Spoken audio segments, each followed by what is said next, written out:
तो ये सब जड़ ज्योतियां है। इनसे परे जो आत्मा है वो चेतन ज्योति है, वो गृहीता है।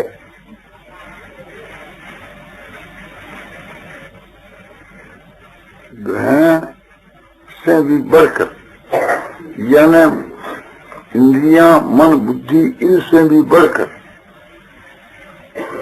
इनका भी ज्ञाता, साक्षी, दृष्टा चेतन जो सो आत्मा है।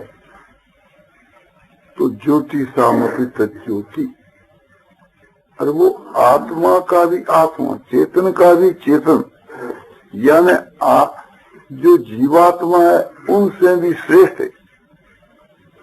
जीव है वो माया करके बद्ध है और परमात्मा नित्य मुक्त है।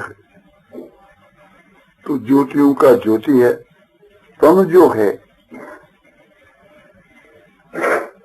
अंधकार, उससे भी वो परे है। सूर्य आदि का जो प्रकाश है उसका भी वो प्रकाशक है। अंधकार से तो परे सूर्य आदि है, जहाँ सूर्य रहता है वहाँ अंधकार नहीं रह सकता, और वो सूर्य आदि से भी पर है, इसका भी प्रकाशक है।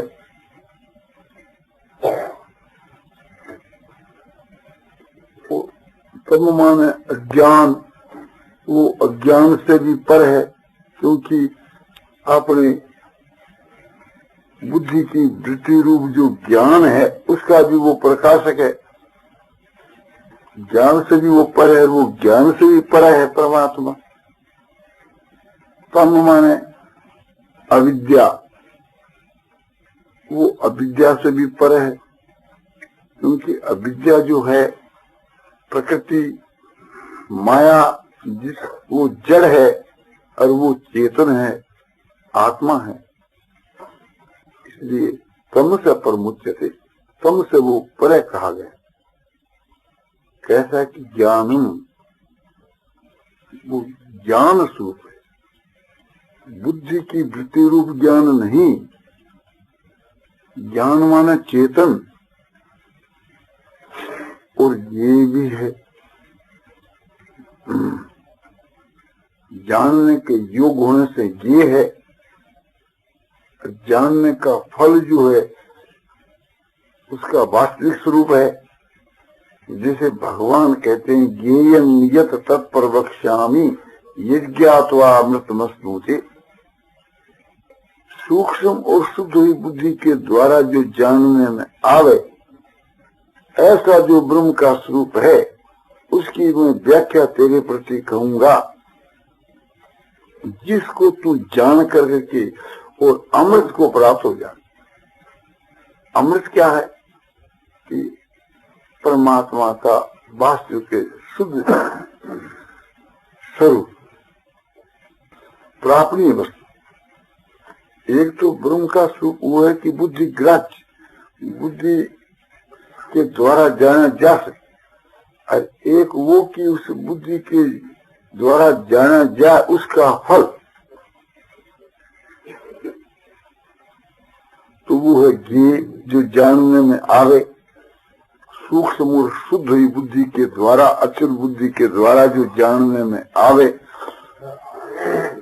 वो परमात्मा का स्वरूप, और एक वो कि जानने का फल। ब्रह्मवित् ब्रह्म एवं भवति, ब्रह्मवेता ब्रह्म ही बन जाता है। ब्रह्म का ज्ञाता पहला ब्रह्म को जानता है, फिर ब्रह्म बन जाता है।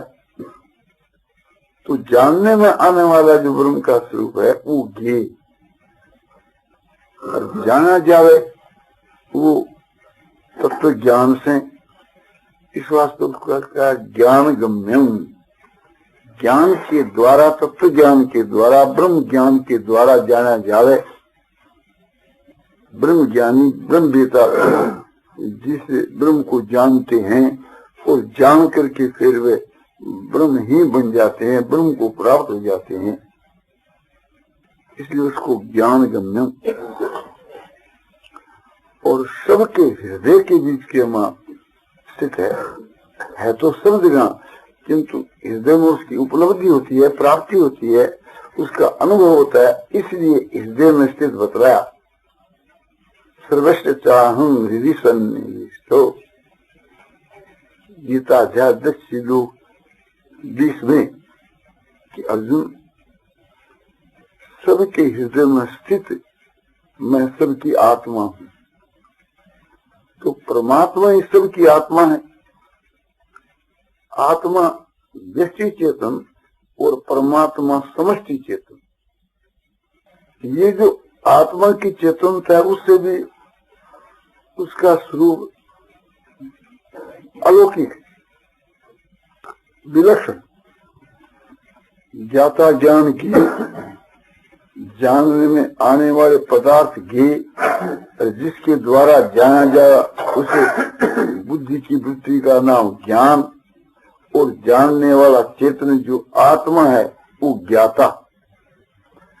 तो ज्ञाता ज्ञान ज्ञे इसकी जो त्रिपुटी है उस समय में ज्ञाता का जो स्वरूप है वो चेतन।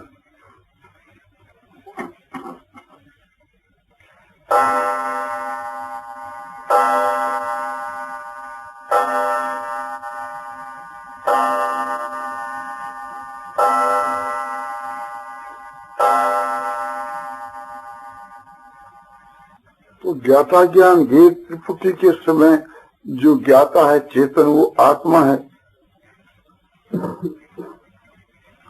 आत्मा का जो ज्ञान है उसका जो फल है वो परमात्मा की प्राप्ति है। तो वहां फिर ज्ञाता ज्ञान ज्ञेय त्रिपुटी नहीं है, वहां केवल एक वो विज्ञान घन परमात्मा ही है। वहां ज्ञान और ज्ञेय का अतंत अभाव है। वो भाव रूप चेतन है, वो चेतन है। चेतन है कहने से चेतन और है ये दो पदार्थ नहीं हुए। चेतन को बतलाने के वास्ते ही वहां है शब्द है, यानी अस्थि शब्द है। तो सत्य चित्त की एकता हुई कि वो ही सत्य है, वो चेतन है। यानी चेतन ही सत्य है, बाकी और कोई पदार्थ है ही नहीं। तो चेतन के अलावा कोई सत्य वस्तु नहीं है। समझाया गया कि वो चेतन है, यानी जड़ का अभाव है। तो प्रकृति का कार्य जो है, संसार जो जड़ वर्ग है, इनका वहां अतंत अभाव है। वो भाव रूप जो है वो चेतन है, सत्य चित आनंद, और वो चेतन ही आनंद है। भगवान के अस्तित्व स्वरूप को समझाने के वास्ते गीता की 12वीं अध्याय का 3रा श्लोक और चेतन तत्वों को समझाने के वास्ते 13वीं अध्याय का 17 का श्लोक और आनंद तत्वों को समझाने के वास्ते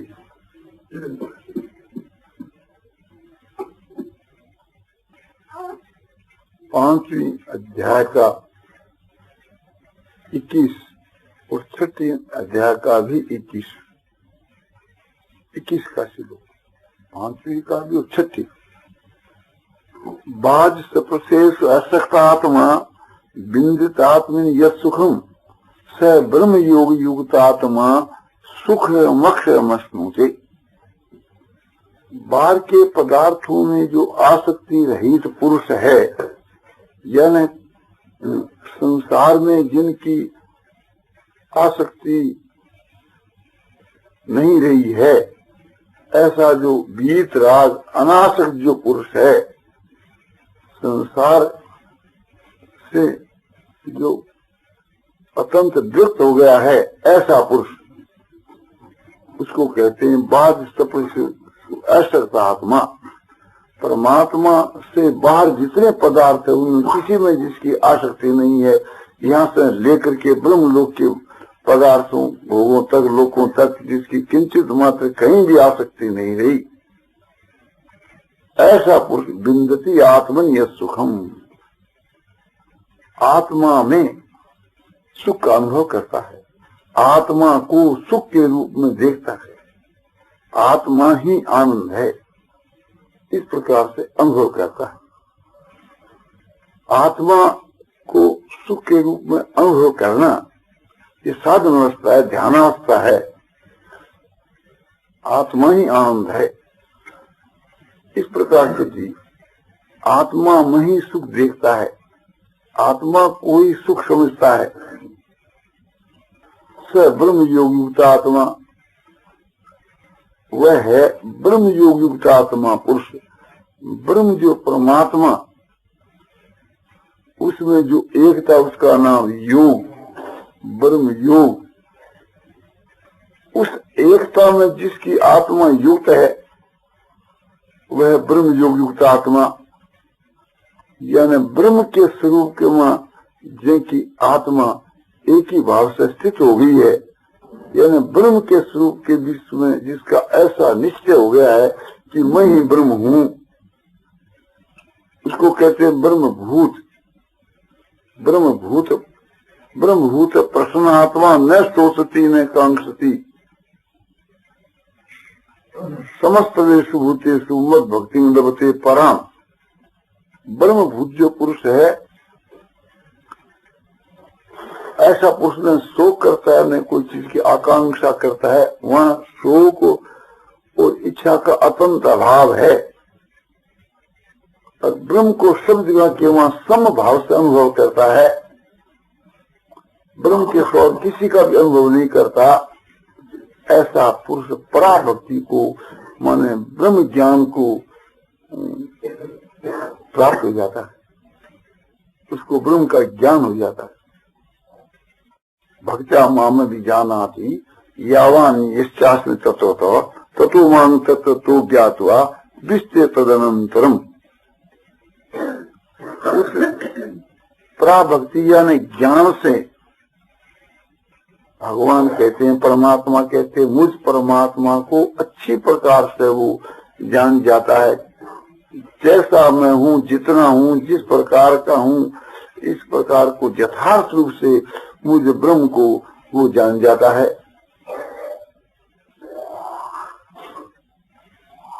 फिर इस प्रकार तत्व से जान करके मुझ परमात्मा के मां प्रवेश कर जाता है, यानी मुझ परमात्मा को प्राप्त हो जाता है, वो परमात्मा ही बन जाता है। ब्रह्म को जान करके ब्रह्म ही बन जाता है। ब्रह्म ब्रह्म भवति, ब्रह्म विद्या ब्रह्म हो जाता। अद्वैत सिद्धांत के अनुसार ये उसको ब्रह्म की प्राप्ति बतलाई। तो ब्रह्म योगी आत्मा उस साधन अवस्था के मां उसे की ये संज्ञा हुई कि उसको ब्रह्म योग युक्त आत्मा कहते हैं। ऐसे साधक को, ऐसे उच्च कोटि के साधक को, और उसका फल अक्षय सुख को प्राप्त हो जाता है। अक्षय सुख है परमात्मा का वास्तविक स्वरूप, वो परमात्मा को प्राप्त हो जाता है, असली ब्रह्म के स्वरूप को प्राप्त हो जाता है।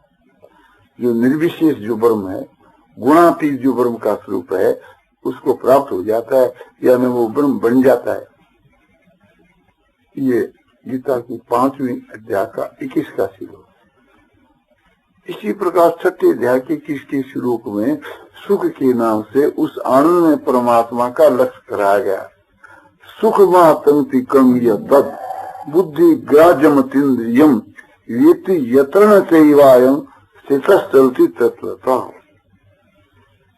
सुखमा तंक्ति, जो अतंत सुख है, जिसकी सीमा नहीं, अंत नहीं, जिसका कभी नाश नहीं हुए, ऐसा जो सुख है, जो इंद्रियों की और मन की जहां पहुंच नहीं, मन भी एक 11 इंद्री है, इनकी जहां पहुंच नहीं, तो बुद्धि ग्राजम, और बुद्धि करके जो ग्रहण करने में आता है, सूक्ष्म दृष्टि भी, सूक्ष्म दृष्टि पुरुषों के द्वारा सूक्ष्म और तीक्ष्ण बुद्धि के द्वारा जो जिसका अनुभव होता है, शुद्ध हुई, स्थिर हुई, अचल हुई बुद्धि से जो जाना जाता है, वेति यत्र न चैवायम चेतस्य होती तत्वतः।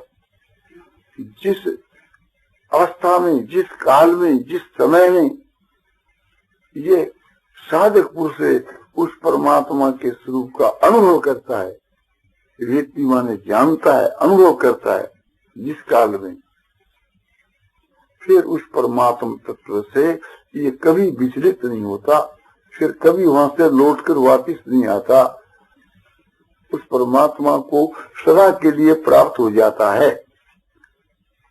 संसार में उसका जो शरीर रहता है, ऐसे पुरुष को लोग जीवन मुक्त कहते हैं। उसके शरीर पर कोई कैसा ही आघात पड़े, आकर दुख प्राप्त हुए, तो वो भारी से भारी दुख के द्वारा भी चलायमान नहीं होता, और उसको कुछ प्राप्त करना नहीं रहता, उससे बढ़ करके और वो कुछ नहीं समझता। यंग लब्धवाचा परं लाभं मन्यतेना, यंग लब्धवाचा परं लाभं मन्यतेना अधिकं ततो यस्मिन् स्थितो न दुखेन गुरुणापि विचारते। ये उस छठे अध्याय का 22 का श्लोक। जिस आनंद को पा करके, जिस आनंद में उस ब्रह्म को पा करके और उससे बढ़ करके और कुछ भी नहीं समझता, और उस आनंद में ब्रह्म में स्थित होने पर इससे के शरीर पर भारी से भारी भी चोट पड़े तो वो उससे चलायमान नहीं होता, चाहे उसके शरीर को कोई बोटी बोटी काट डालो, चाहे आग में जला दो। भगवान कहते हैं अर्जुन को, संग विद्या दुख संयोग वियोगं योग संगीतम स निश्चय योगतव्यो योगो निर्विण चेतसा। भगवान कहते अर्जुन, संग माना उस ब्रह्म को, उस परमात्मा की प्राप्ति को जानना चाहिए। कैसी वो प्राप्ति है कि दुखों के संयोग का वियोग रूप योग, दुखों का जहाँ अतंत अभाव है, आदि भौतिक आध्यात्मिक आदि देविक आदि सब दुखों का जहाँ अतंत अभाव है, ऐसा जो परमात्मा का जो स्वरूप है उसको जानना चाहिए, जिसको योग के नाम से कहा गया है। निश्चय योग शब्द, वो निश्चय पूर्वक जो है आपने प्राप्त करना उचित है। अनिर्विण चेतसा माने वैराग्य युक्त चित्त से साधन करते ही रहना चाहिए उसके लिए, जब तक उसकी प्राप्ति न हो जाए। क्योंकि उगता केवल आनंद स्वरूप है। कैसा आनंद है कि पूर्ण आनंद, पूर्ण आनंद। वो आनंद अपने आप करके परिपूर्ण है, इस वास्ते पूर्ण। अपार आनंद, उस आनंद की कोई सीमा नहीं है, इस वास्ते उसको अपार आनंद।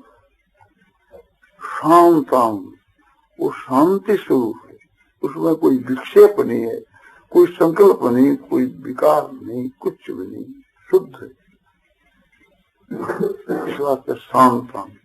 और घन आनंद, आनंद ही आनंद है, आनंद के अतिरिक्त तो कोई वस्तु नहीं। जैसे शिला घन के बीच के वहां पत्थरी पत्थर है, जैसे बर्फ घन के बीच के वहां जड़ ही जड़ है। तो ये सब जड़ पदार्थों के द्वारा वो समझाया नहीं जा सकता। ये तो आकार वाली चीज है, जड़ है। ये कहा जा सकता है कि बस आनंद ही आनंद है और दूसरी वस्तु नहीं। इस वास्ते उसको सतचित आनंद घन कहा।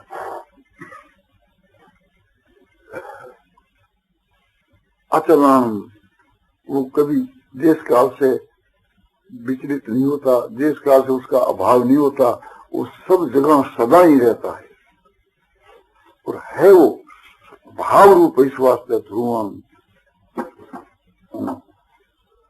सदा है, इस वास्ते उसको नित्यानंद। और वो चेतन है, जड़ नहीं है, इस वास्ते उसको ज्ञान स्वरूपानंद, बोध स्वरूपानंद। उस सबसे बढ़कर इस वास्ते उसको परमानंद, सबसे वो महान है, इस वास्ते महान। उसको कहीं अंत नहीं, इस वास्ते वो अतंत आनंद। और केवल चेतन ही है, जड़ नहीं, इस वास्ते चिन्मय आनंद, एक आनंद के साथ दूसरी वस्तु नहीं। तो आनंद को प्रधान मान करके और उसका अभ्यास करना चाहिए। इस प्रकार से उसका अभ्यास करना चाहिए कि बस एक आनंद ही आनंद है, पूर्ण आनंद, अपार आनंद, शांत आनंद, घन आनंद, अचल आनंद, ध्रुव आनंद, नित्य आनंद, बोध स्वरूप आनंद, ज्ञान स्वरूप आनंद, सम आनंद, परमानंद, महानंद, अत्यंत आनंद, अत्यंत आनंद, आनंद ही आनंद, आनंद ही आनंद।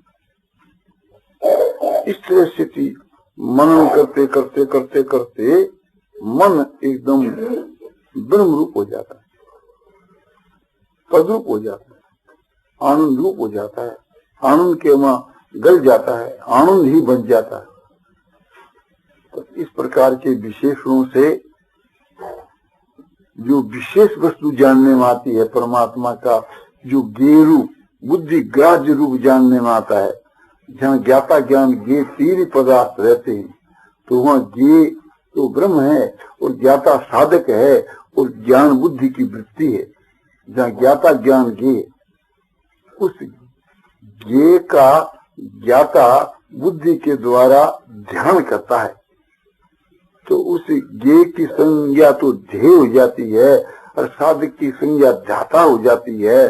और ध्यान वो ज्ञान जो है बुद्धि की वृत्ति रूप, उस बुद्धि की वृत्ति का नाम वहाँ ध्यान है। तो ध्याता ध्यान थे, ध्यान करते करते ध्याता फिर ध्याकार को प्राप्त हो जाता है, ब्रह्म रूप बन जाता है, ब्रह्म के स्वरूप में उसकी स्थिति हो जाती है। तो उसमें स्थिति होने से वो उस जगह की माँ केवल एक ब्रह्म को ही अनुभव करता है, वहाँ ब्रह्मभूत अवस्था है। उस जगह के बीच में ज्ञाता की साधक की ब्रह्म के स्वरूप में स्थिति हो जाती है, वहाँ ज्ञाता ज्ञान के ये तीनों मिट जाते हैं, ज्ञाता ध्यान ध्येय ये तीनों मिट जाते हैं, केवल एक ध्येय वस्तु अर्थमात्र वस्तु रह जाती है, उसको समाधि कहते हैं, ध्यान नहीं कहते। यह सविकल्प समाधि है,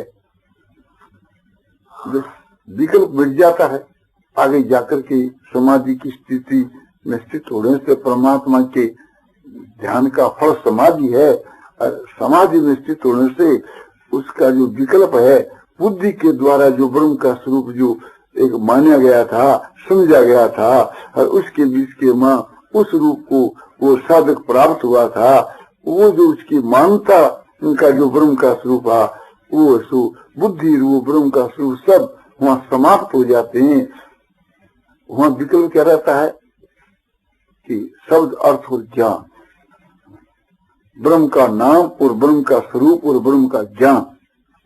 वहाँ ब्रह्म विषय की तीन वस्तु है, ब्रह्म का स्वरूप और ब्रह्म का नाम। ब्रह्म ये जो वाणी के द्वारा कहा जाता है ब्रह्म का नाम, इसका जो अर्थ होता है वो ब्रह्म का स्वरूप, और ये ही ब्रह्म है, ये उस ब्रह्म के विषय का ज्ञान। ये तीनों वहाँ समाप्त हो जाते हैं और केवल आपने उस ब्रह्म रह जाता हो, ब्रह्म की प्राप्ति का वो निर्विकल्प समाधि। उस निर्विकल्प समाधि का जो फल है उसको कोई कह नहीं सकता, उसको ब्रह्म की प्राप्ति कह दो, पुनरावृत्ति कह दो, उसको निर्वाण ब्रह्म की प्राप्ति कह दो, पर ब्रह्म की प्राप्ति कह दो, परम धाम की प्राप्ति, परम पद की प्राप्ति, परम शांति की प्राप्ति इत्यादि नामों से गीता में कहा। इसके लिए एक प्रकार से इस साधन के लिए ये श्लोक है, तद्बुद्ध है सदात्मान निष्ठास्तरायणा गच्छन्ते पुनरावृत्ति ज्ञान निर्धुत कल्मषा। ज्ञान निर्धुत कल्मषा पुरुषा, ज्ञान करके जिनके सारे पाप नष्ट हो गए हैं, ऐसे जो ज्ञानी महात्मा जो पुरुष है, उस कोटि के जो पुरुष है, उसको ज्ञान निर्धुत कल्मषा सीधी तर सीधी वक्त किस प्रकार से उसको प्राप्त हुए, तद आत्मा माने आत्मा माने मन, जिसका मन ब्रह्म स्वरूप हो गया, जिनकी बुद्धि ब्रह्म स्वरूप हो गई, तत् माने ब्रह्म, प्रकाश इति तत् परम। 16 अध्याय के 5वें अध्याय के 16वें श्लोक के अंतिम में बतलाया कि प्रकाशित तत्परम तत्परम प्रकाशित, वो ज्ञान जो है उसे परमात्मा को जना देता है, प्रकाशित कर देता है, बतला देता है। उस तत्व वो ब्रह्म का वाचक है, उसी को लेकर के ये 5वें अध्याय का 17 का श्लोक है। तद्बुद्ध तदात्मा नस्तन निष्ठा सत्परायणा गच्छन्ते पुनरावृत्ति ज्ञान निर्धूत कर्म सा। तत्वाना उस ब्रह्म रूप ही उसका मन हो जाता है, ब्रह्म रूप ही उसकी बुद्धि हो जाती है और ब्रह्म के स्वरूप में उसकी स्थिति हो जाती है, वो ब्रह्म के ही परायण हो जाता है। ऐसा ज्ञान करके जिनके सारे पाप धुल गए हैं वे अपुनरावृत्ति को प्राप्त होते हैं, यानी ब्रह्म को प्राप्त होते हैं, यानी पुनः नयाना वाली गति, उसी को परम गति कहते, उसको प्राप्त होते हैं। उसका क्रम आपको पहले बतलाया। मन से उस ब्रह्म के स्वरूप का मनन करते करते, मनन पूर्ण आनंद, अपार आनंद, शांत आनंद, घन आनंद, अचल आनंद, ध्रुव आनंद, नित्य आनंद, बुद्ध स्वरूप आनंद, ज्ञान स्वरूप आनंद, इस प्रकार से मनन करते करते मन तद्रूप हो जाता है तदात्मा और तद्बुद्ध है। इस प्रकार से उसके बाद में वो जो बुद्धि जो है वो भी ब्रह्म रूप हो जाती है, तद्रूप हो जाती है। निश्चय करने वाली बुद्धि इन विशेषों की आवृत्ति करते करते उस विशेष वस्तु का अनुभव कर करके और वो विशेष वस्तु को प्राप्त हो जाती है, न परमात्मा को प्राप्त हो जाती है।